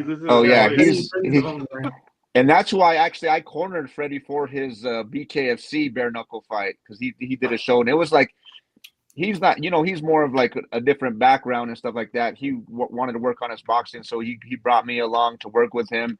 And but he said, I just want to fight one time. I just want to put one last show because like a lot of his MMA fights were out of state fights, especially towards the end of his career. So he just wanted to give one last show and didn't go like but those guys are animals. Like the guys that train at SFS, the guys that Duke Center Dogs, the guys that come and train, all the guys at Grizzly Boxing, Maru's team. Team Maru, like those guys are all like in your dad gym, man. It's like it's not even just us. Like we had Hop Boxing from Las Cruces come out to our gym for some amateur sparring this past week. They brought some great amateur sparring to us, and like I said, one thing about like New Mexico that bothers me though is like we get a lot of hate towards each other, like in a lot of that chip on the shoulder kind of where we get competitive with each other. Yeah, we're gonna fight against each other, but at the same time, when we go out and compete against other fighters from other states, anytime Jason Sanchez fights or Matt Grego fights, like I always show those guys love. They don't even train out of my gym, but I show them love and say, hey, our gym's open to you. You guys need some private time because a lot of those guys even use the community centers to train at. If you guys need a private gym, come Duke City Underdogs, because I want to see any fighter from New Mexico succeed. You know what I mean? And Randine's originally from like that Washington area, but she came down to New Mexico and she would still represent New Mexico. She'd come out in New Mexico stuff on, and she was always a big, rep her Duke City Underdog shirt. She's repping her Duke City Underdog shirt right now. Yeah, that's the old school original shirt. But I need you. Let me know where to get one of those, man. I need to get me one of those. Those are badass. Well, wait, we got the tracksuits, man. I just got me one. We got 3 different shirts out right now. We got and we got a tracksuits coming out. Yeah, you guys come out. I'll go hook you guys up. You know what I mean? You guys want some shirts? Anybody on the show right now? I'll send you guys some shirts. These guys right here, I'm always next to them at all the events, man. These are the top media guys from New Mexico. You got Boxing New Mexico and Fight Book MMA. Yeah. Follow them. Yoruba was he won Amateur of the Year Boxing in Mexico. Yeah. And Andres Rey was runner-up, and I believe both of those gentlemen are under the Duke City roof, right? At this point, I think. Yeah, for the most part. So that was awesome to see that. And that's what I'm saying. Like I like that our gym gets represented. Like that all these teams come out. Yeah, they got their coaches, and they're not under our banner as a fight team, but they still like always show us love and stuff like that. And I enjoy that. Like I said, I want to put our gym on that map. And we've had actually Coach G when that Top Rank show came out here. We had Coach G from Wild Card come and spend time at the gym. We had Ronnie Shields at my gym. Like having Ronnie Shields at my gym was like I was like in awe. Like that guy's coached everybody in the game, and to have him show up at my gym and sit down and I have an opportunity to chop it up with him the whole time he was out there training, like. When we opened that gym, I never saw that as a possibility, and all these things are coming in like almost like God's putting my timeline on fast forward, and all these blessings keep happening. And I could say I'm truly blessed to have all the support from the Duke City environment and having fighters like Randine come out and working with BYB and getting love from those coaches and the whole organization of BYB, you know what I mean, reaching out and offering our gym tickets for the youth and saying, hey, like that way that gives an idea of what it's like to get to that next level in an international competition, you know what I mean? Because that's my goal for some of my fighters is not just fight at a local level. I hate to keep them local because they got to grow as fighters. They're not going to grow if they just fight locally. They got to see different looks from Philadelphia, from New York. And, we got one little girl. She was ranked 2, but now she's ranked 6. She didn't make it to the last shows, but little Tomahawk, you know what I mean? She puts in work. She's 13 years old. She would want to rise in those ranks. She was, like I said, she went out and was 2, but now she's 6. But okay, let's go earn stripes again. Like we missed the last couple of shows, and you don't get points when you miss shows. So, but it's hard for us here in New Mexico. We don't got the money. We're not a money-backed city. You know what I mean? So it is that underdog still mentality of. We can relate to the Rocky movies. We can relate to people from Philadelphia. We can relate to those hard knock Detroit lifestyle cities. You know what I mean? Because that's what it is here. Hey, listen, I need to go to your gym, bro. Vet, I've traveled. I've probably hit every state before. I've been out to New Mexico myself, and yeah, you're absolutely right. It's definitely different, and everywhere you go, there's some sort of ghetto. It don't got to be a black ghetto or a white ghetto. There's every sort of ghetto it's just an area where a group of people live at, and everyone is different, and you got to respect it. And I think that with the world being connected the way it is, people can actually see these things now. They can actually see, but instead of taking the negative from it, we can actually learn from each other. The Philly has their own style. DC has their own style. Florida people have their own. People from the hollers out in West Virginia with the mullets, they got their own style. I mean, you could run into one of them styles and get beat down because you're not familiar with it. So you're absolutely right. And that's the biggest thing. Like when I first went to my first regional show, I seen that California style is different. Then when we went to our first national competition, you get different styles and flavors. And I've had an opportunity from work to live in all these different states. I've lived out in Oregon. I've lived in New York. I've lived in different places. So I've had opportunity to go and visit gyms myself. But like, yeah, you see the different training styles, the different drills and stuff, and the different coaching styles. And you could even be in the same state. You could be in upstate New York and be in New York City and have two different styles of fighting. You know what I mean?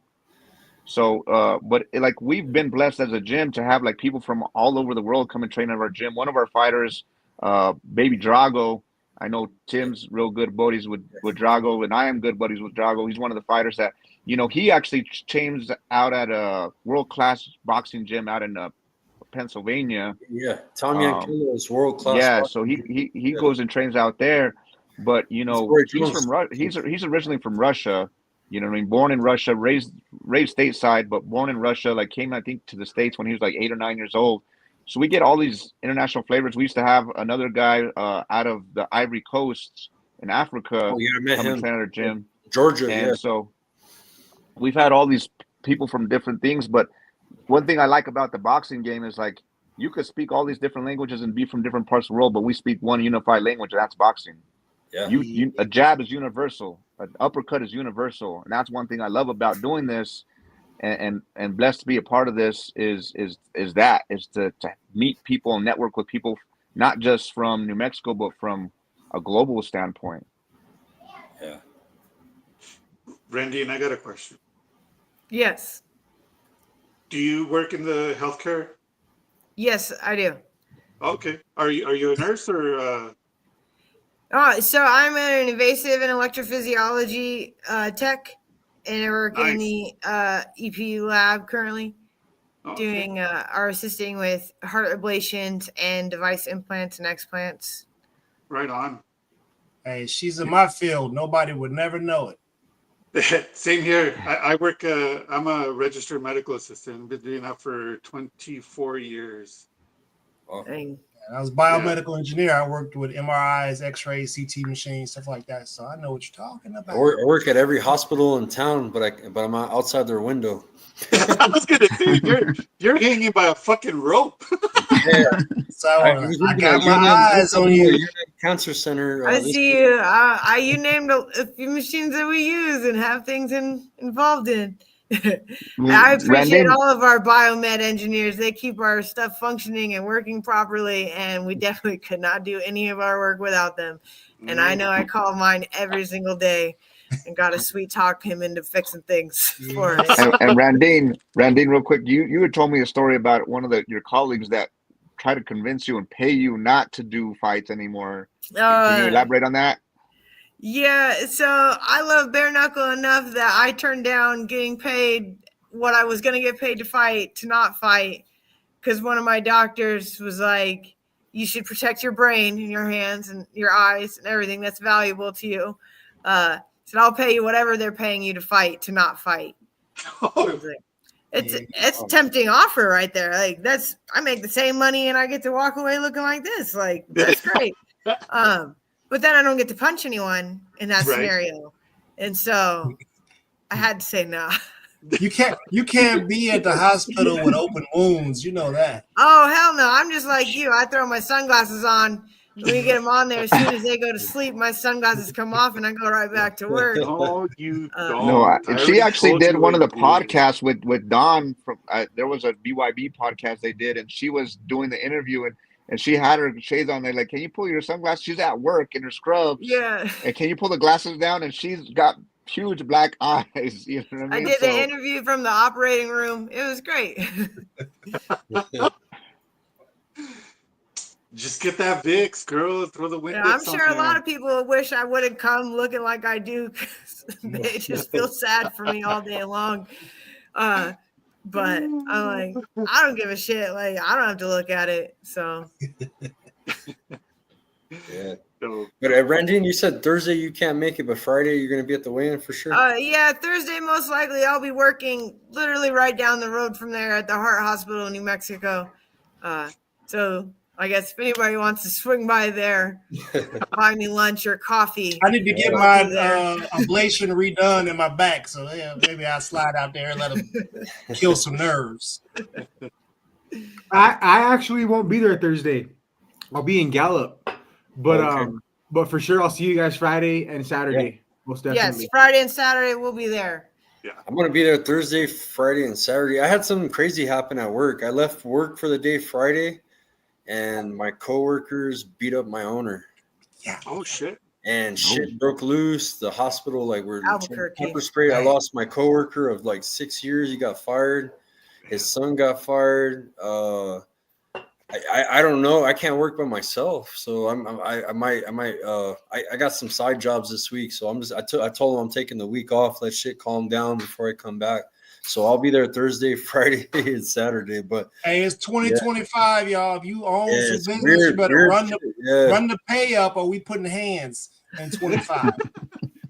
We Before need And we raises. nobody really out- wants to do what Tim does either. Nobody wants to be hanging off by a rope. Yeah, hanging out I've on been No. working with this company for 20 9 years, and no shit ever happened like this, bro. And it's I'm down so to me. afraid of I'm the only heights. guy left. I'm the only guy left, and like I ain't I'm working by shaking when I myself. stand on the curb. I'm shaking. I'm afraid of heights. That's why God made me short, because he didn't want to see me tall. 'Cause I'm afraid of heights. And sometimes I need a helper, man, up there, with certain things, or someone that knows what they're doing, just in case shit goes south, to rescue me, So Man, I'd rather draw Albuquerque's blood, only give by law, injections. I can't do it by myself. Like solo, I No. have to have someone else certified just in case something were to happen, because the fire department can't rescue us. We're ultimately, like, we have to know how to rescue ourselves and our partners. So right If now, you I have guys a get a woman- job in Albuquerque, y'all got to be careful. You might could catch the fade at work. So if you work there, you just keep your mouth shut. Well, me and Randy know. We work for a hospital. We know how it is. These patients can get crazy. You do Yep. too. All the time. Yeah. All the So time. Try having to go service a Baltimore hospital. Yeah. No. Think about that. They got police officers there, all everywhere. Nothing but people getting mad. Yeah. You get messed up in the emergency room. We need a few more Luigis, I guess. Dang. Oh, my bad. No, it's happening. It's too late. It's already happening. Randine's already getting wild. Hey, Randine, you're a thrill. Hey, Randine, you're girl. a thrill seeker. Why don't you go help Tim? You're always seeking a new thrill. Go help Tim out there clean some high-rise buildings. we gotta grow. Yeah, No, but I'm good off heights too. I keep my feet on the ground. and she was military. Randine's not a short fighter either. She's a taller fighter. I'm not getting up on no side of the building, Tim. That's on you. Yeah. Good luck finding a partner for that one. Right. Yeah. Well, thank Hey, you get guys. Frankie out there, Tim. Get Frankie out there from the gym.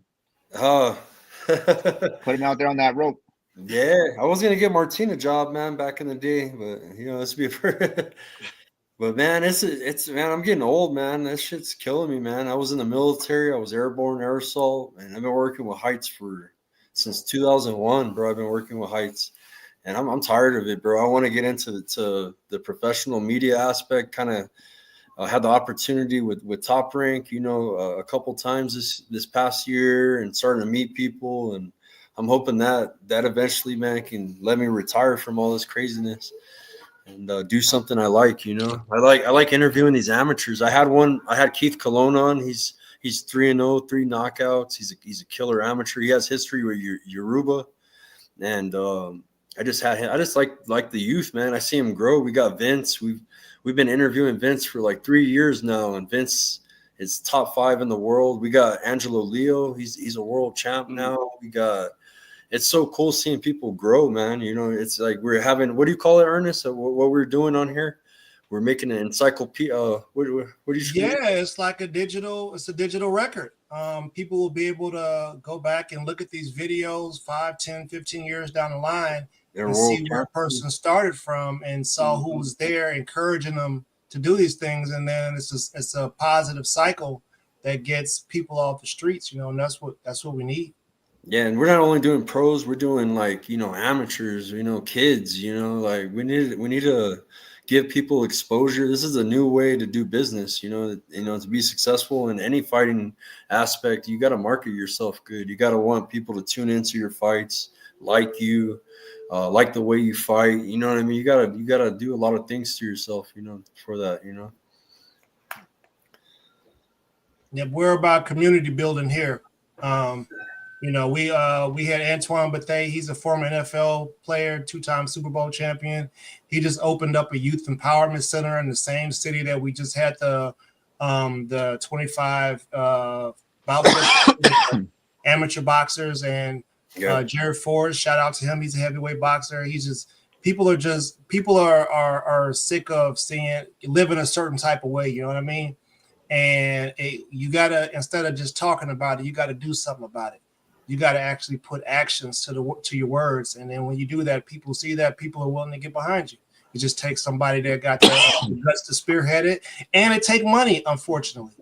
You know, no, and that's absolutely right. It takes money, and that's one thing. Like me and Frankie started this gym with nothing. Like we put everything we had into this gym, and we're two pro Chicanos from the barrio. You know what I mean? We didn't come from much, and we gave every penny in this. And like, yeah, and it's like, you know, it's hard though. It's hard sometimes. Like I remember when we first opened, like there was even like still to this day, like, are we going to be able to open this next year? Like that stuff runs through your mind because of cost of traveling to tournaments and gas and hotels and paying for fighters' meals, because some of these kids can't afford to go out and eat with us. You know, they're used to eating at home, and you know, to get them out there, like we got to make a way. And it's like, where's the help? We need help out here, especially here in Albuquerque. We don't have the resources. We don't have a professional football team where we could get some players out here donating. You know what I mean? So we need that help. You know, we need the city's help. We need somebody's help, because, you know, a lot of coaches, they end up shutting their gyms down because of that. They can't afford to keep that gym open. There is no money in amateur boxing. And even on a local pro level, there's not money to be made. You're not making, we're not counting money hand over fist. What we charge for gym dues keeps the lights on, keeps the doors open. And sometimes we're panicking on how we're going to make rent and how it's not cheap. And I know a lot of good coaches lost their gyms, you know what I mean? And even the city cut the funding for PAL boxing because they said, well, we couldn't find all the receipts, and now we're going to cut your funding. And that just puts the kids in more trouble. You know, we're already in a situation where these kids don't have anything, you know. So in Albuquerque, we don't have, you know, big movie stars, and they come and shoot movies here. But if more people would come in and see what we're doing at our gym, I think it would open a lot of eyes to say, like, man, we want to help these guys out, because, like I said, for Malaya, Little Tomahawk, she couldn't make the last couple of tournaments because of affordability. You know what I mean? And so, if sponsor her, you know, somebody sponsor her, or you know, it's difficult though to keep those gym doors open, and that's all we're trying to do. We're trying to keep these kids off the streets. Yeah, we definitely love to make fighters. We want to make champions. Absolutely. I'll be lying. I'm a very competitive coach, and you could ask any of the guys that know me or work with me. I'm very competitive. I hate losing. Losing sucks. People say they like to lose, or there's no second place in boxing. There's no second place in MMA. So, you know, with that is, you know, I'm very competitive, but at the same time, this is, if I can make a champion in the ring, great. But if I can make a champion outside the ring, even better. Facts. These kids need a place to go. They need somewhere to go. They need something to focus on. They need something to be working towards, and something that they see a result on from their work to encourage them in other aspects of life, like he's saying. And Randine, if you could make it to the gym more, you know, little here and there, just to show face, because when you came the other day, those girls were so excited to see, you know, you fight on TV, you fight, you know what I mean? You fight professionally, like they get lit up from that, you know what I mean? It hypes them up. It gives them saying, like, if she could do it, I could do it. You know what I mean? It kind of gives them that mentality, you know what I mean? So, you know, just show up, show out, you know what I mean? And I gotta anybody that can support us, you know. I gotta show up more, man. Them kids love it when I come in there with the camera. They want interviews, and I love it, man. I like you guys check out Duke City Underdogs, man. They're a hidden treasure, man. And we appreciate all you guys out here doing media and giving these kids exposure, because, like, at the end of the day, like, coaches are like Oz. We're behind the curtain, you know. No, you know, and that's one thing. Like, I'll put this out here too. I don't like the new ESPN formatting of boxing, just because they cut commercials during it's time to hear the coach. I want to hear what that coach is telling that fighter. Yep. I want to see what the coach is saying. I missed that about HBO. I missed that about Showtime, you know, because even on the pay-per-views, they don't show the corners. They cut to a commercial on a pay-per-view. Like, why are you having a commercial on a pay-per-view? I gave you my money. That advertising dollars. It's advertising dollars, but like I want to hear what that coach is saying, because back in the day, yeah, you cared more about the fighter. Like I'm a coach now. I want to hear what that coach is telling him. I want to hear that inspiration. Yeah. Well, what kind of feedback is he getting from his coach? Is his coach being a hype man, or is coach giving him real stuff? Is his coach telling him he's doing this wrong and you're doing that? You know, you need to capitalize when he does this. You need to do that, because that helps me grow as a coach. You know, me and Skywalker, and I feel like we're the only show. Last year we had, you know, for Women's History Month, we had a bunch of female fighters and referees and judges and things come on the show, and we definitely want to make sure that we give females the same opportunity out here to interview them and let them talk about their story and what got them into fighting and things like that, and how, you know, fighting's been beneficial for them. So, you know, that's another angle that we do over here. But again, we don't have unlimited resources. So we do our best to try to sponsor and promote what we can, but it's more like a crowdfunding thing. I cover the females the same way I do the males, man. I follow them, you know what I'm saying? I try to mix it up, you know, and yeah, man. Well, I'll say that even about like products and stuff like that, they still kind of like push the females like the side. They're the second story. Like you can't put a pink bow on some gloves and call it our female line of stuff. Make some gloves smaller for smaller hands. Make something like, I know they have juniors gloves, and that's like even mouthpieces. They have adult and junior, but they don't have women's. Women's have smaller jaws. Like, please, corporations, organizations, if you're listening, these women is like, I mean, I could say back when I was young, when you had a female boxer, it was more of like a sideshow. Like it was like a pretty female versus a butchy female, and it was kind of a sideshow. These girls are absolute killers now, and I like working with the females because, again, no disrespect to my fellas out there, but like they listen better. Their ears are a little more open. Guys just like kind of give you that I know sometimes. Yeah, I know. No, you don't know, and even I don't know. I'm still growing as a coach. You're still growing as a fighter. Be quiet and listen.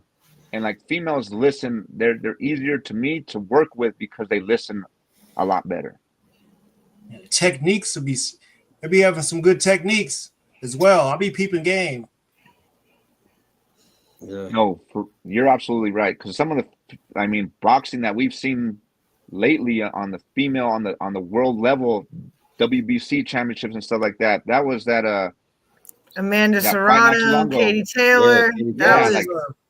Their talent level is ridiculous, and even going to all these national competitions and seeing like those girls are animals in the gym. You know what I mean? Especially I like hope we see a lot of girls boxing comes back next year too. That was cool. They had it at the convention center this year. I want them to come back again. That would be absolutely great. You know what I mean? And I think like with the growing community of boxing, like even there's been so many more gyms that opened up this past year that I don't ever take it as like, oh, another gym open, that's taking away our clients. No, I look at it as like, great, we got more work now. We got more sparring partners now. You know what I mean? We got more competition now. Like, I think it's great that more gyms that open here and grow, but like to see the female side of it growing, like there needs to be more female product out there for line of wear. Like put a, I've been talking to my boy, I won't give away too much of some of the stuff we're working on, but like we need more female line dedicated stuff. Like I said, like they have shoes, women's and men's shoes, but like we need, like their feet are sized different, their headgear size different. You just can't just put it small, medium, large. Like they don't do that for female clothing. It's different. They have different head structures. Their hands are different size. You know what I mean? Like I said, so there's got to be more product out there because these girls are doing it for real and they're big on the scene now, and they have all my respect. And it's great to see that grow as a sport. You know what I mean? Seems like Albuquerque needs somebody to advocate to the politicians about what to do for the youth. Because you always have to have a lobby. That's my goal.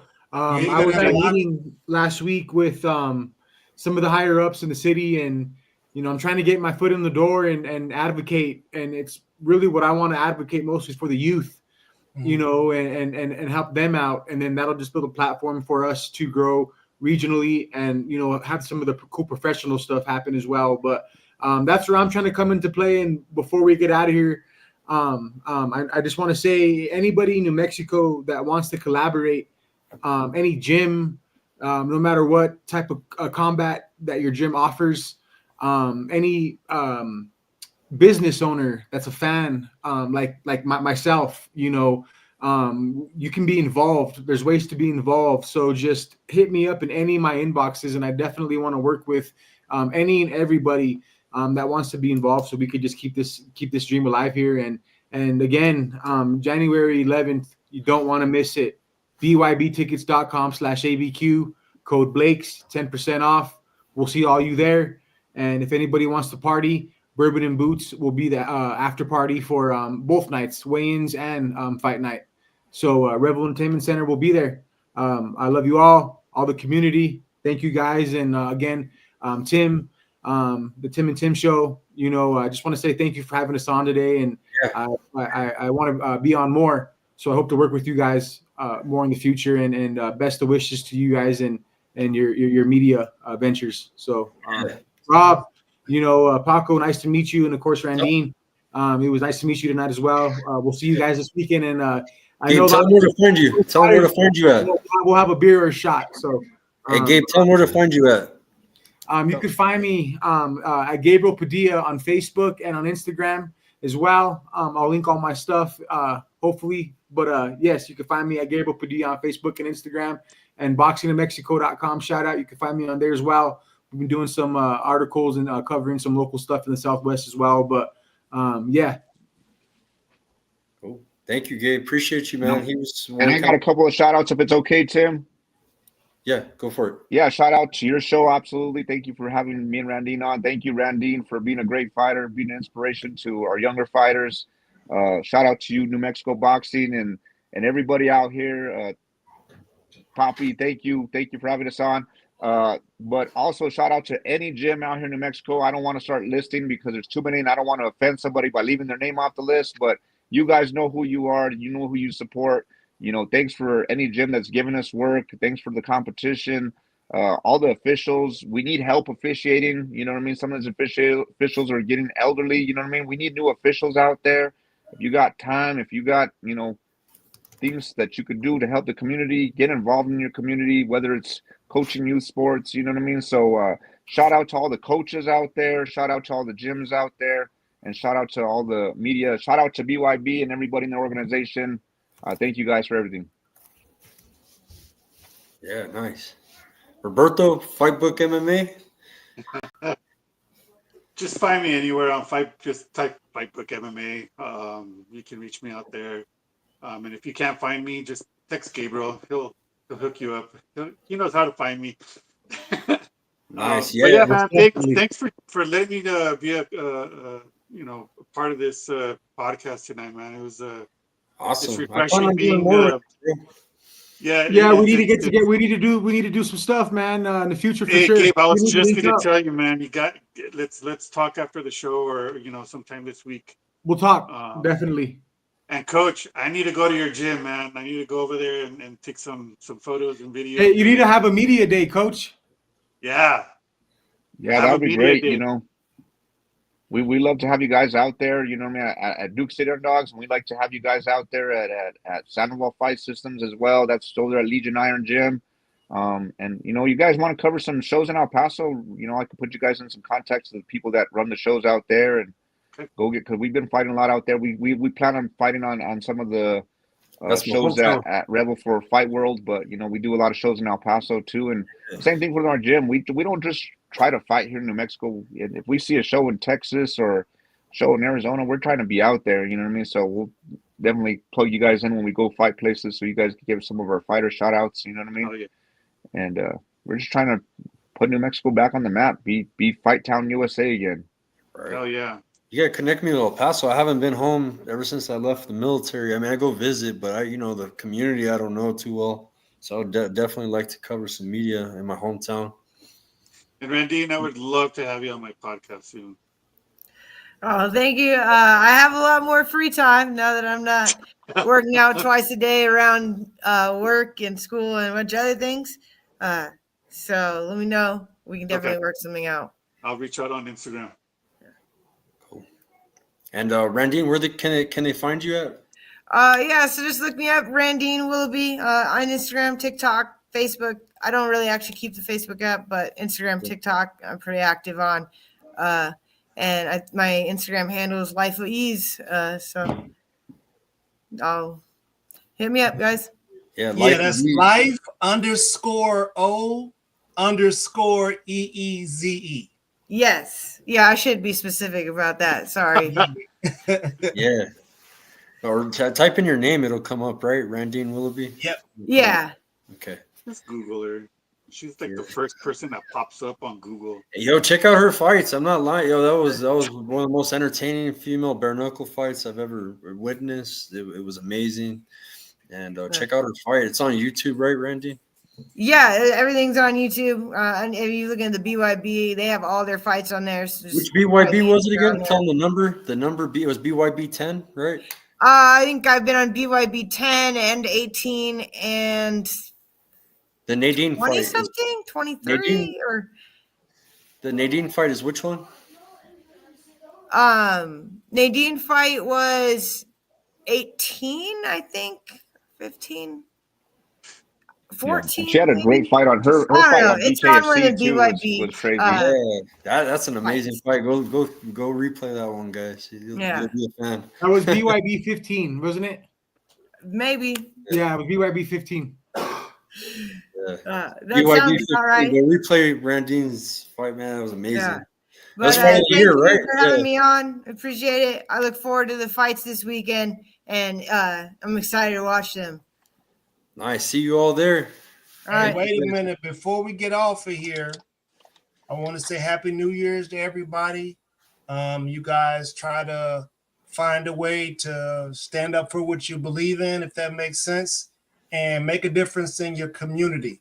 That's the best thing you can do, is to uplift your community and make things better around you.